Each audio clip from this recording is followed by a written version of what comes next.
Yesu asifiwe na kusalimu kwa jina la Yesu Kristo aliye hai. Zaidi yoyote, leo tunataka tujifunze kwa habari ya dhambi. Dhambi, matokeo na mwisho wake ni mauti. Dhambi, matokeo, mwisho wake ni mauti. Nataka tujifunze machache kwa ufupi. Zaidi yoyote, kabla sijaanza na mengineyo, tutasoma kitabu, nitaendelea kufafanua kitabu cha Warumi. Nitasoma kitabu cha Warumi 6:23. Warumi 6:23 anasema hivi: kwa maana mshahara wa dhambi ni mauti, bali karama ya Mungu ni uzima wa milele katika Kristo Yesu Bwana wetu. Anasema Warumi, anasema kwa maana mshahara wa dhambi ni mauti, bali karama ya Mungu ni uzima wa milele. Bali wokovu wa Mungu ni uzima wa milele. Sasa nimekujia katika mengi ambayo nimezungumza katika klipu ambazo nyingi nimetoa ushuhuda wangu kwamba nilikuwa mlevi, malaya, mwizi na tabia zifananazo na hizo. Yawezekana unazo hizo ndugu, nataka nikusii katika mengi ambayo utakuwa ukiendelea nayo. Hata ungekuwa na mali kwa namna gani, hata ungekuwa na magari na majumba ya kifahari, baada ya kutenda dhambi, fahamu kinachofuata ni mauti.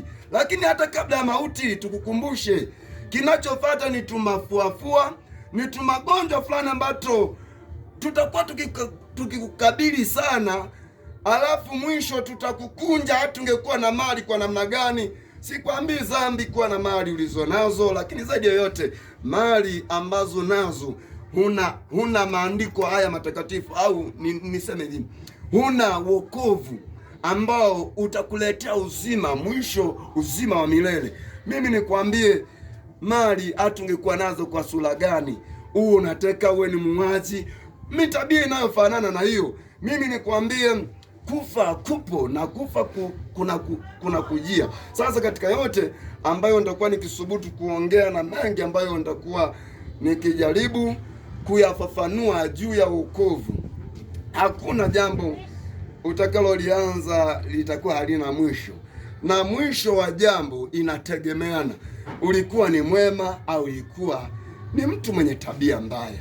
Ukiwa ulikuwa ni mtu mwenye tabia mbaya, utapata tabia zile zile, utapata yani utakutana na aina ya uliowahi fanya. Kama ulikuwa ni mtekaji, kumbuka utatekwa. Kama ulikuwa ni muuaji, utauawa.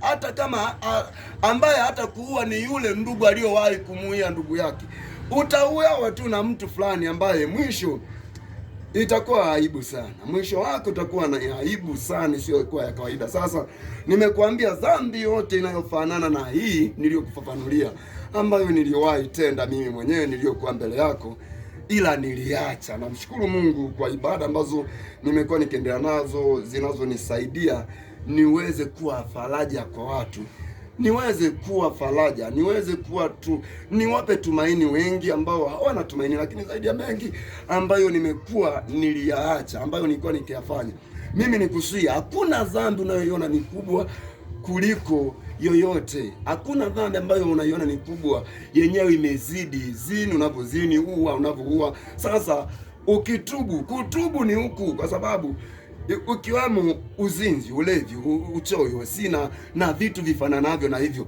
Kutubu dhambi, tunatubu, tunaisema sana dhambi, alafu ni kufanya kinyume na ulivyokuwa unafanya. Ikiwa ulikuwa muuaji sana, basi ndaki useme sana, alafu subutu kutenda mema yatakayosababisha kufunika uliowahi ishi. Lakini ndaki useme sana kwamba niliua, niliteka, nilizinizini sana, nilikuwa mwizi mahali fulani. Hivyo ndo vitakutoka kirahisi. Lakini kwamba utatenda wema kwa mtu ndo uzibe kwenye utekaji uliokuwa unateka, ukitenda wema tu kwa mtu fulani ndo utaziba mauaji ambayo ulikuwa umeua. Hiyo sio toba. Toba ni kukiri kwamba niliua sana mimi na niliteka sana. Hiyo ndo toba nzuri. Nilikuwa mlevi mahali fulani. Hizo ndo toba nzuri ambazo yawezekana uliowauia ndugu zao wanaweza kukusamehe. Lakini toba ambayo mnapitia kwenye mpaka lazima utoe vitu fulani kinachoitwa ni zawadi, kinachoitwa kwa watu wasiojiweza au hawakuuiwa ndugu zao. Waliouiwa ndugu zao ni watu wengine. Kwa hiyo hao unaowasaidia walitakiwa uwasaidie baada ya kutubu mengi ambayo umetenda mabaya.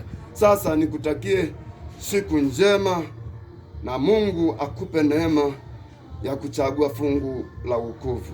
Amen.